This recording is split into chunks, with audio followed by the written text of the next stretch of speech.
戏院里也找不到其他出口了，只能继续往这边走试试。我快速掀开帷幕看一眼。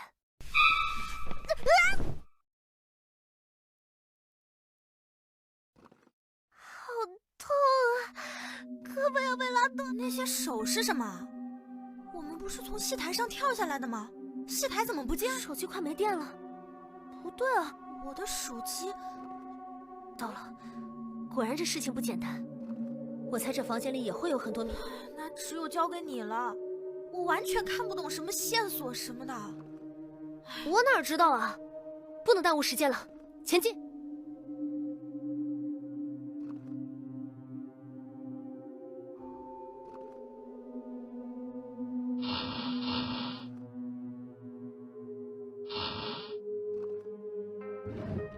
我猜啊，接下来他还要……你看，我就知道。什么？这个木偶头也没动？没动过吗？你最近是不是状态不太好啊？噩梦、失眠什么的小问题早习惯了，定期咨询而已。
这鬼玩意会动！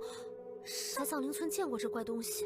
藏灵村里都是这种东西啊！说起来，你去藏灵村就是为了解决做噩梦的问题吧？我哪知道啊！原本以为解开了这个结。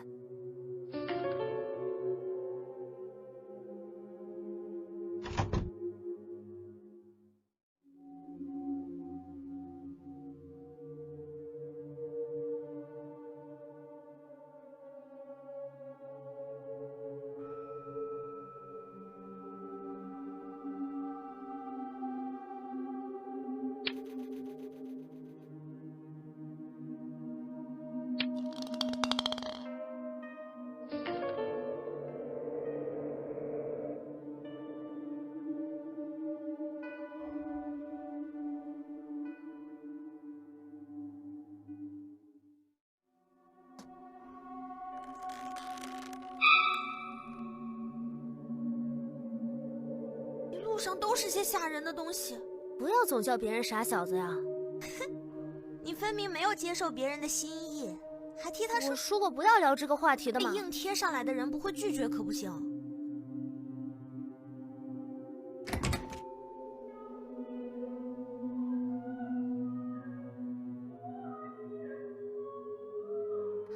你说你想换课题了？谁喜欢那些牛鬼蛇神的东西啊？你知道，我是为了接近那个学长才选了。昨天是你的生日，竟然连你在说什么啊？谁会在这种倒霉日子过生日啊？我的生日都过完1个月了，你失忆了？对，小钟出生时家里老人弄错了历法，登记错了生日。你不是真正的小钟。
问题的人，谁惹得好心啊？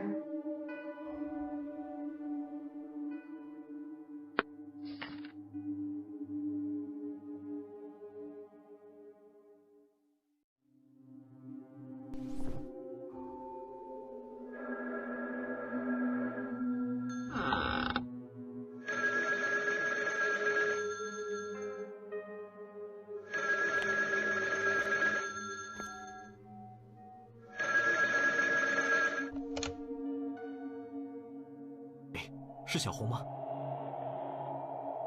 啊，这声音，你是梁少平？小红，你要小心啊！那个人不是我。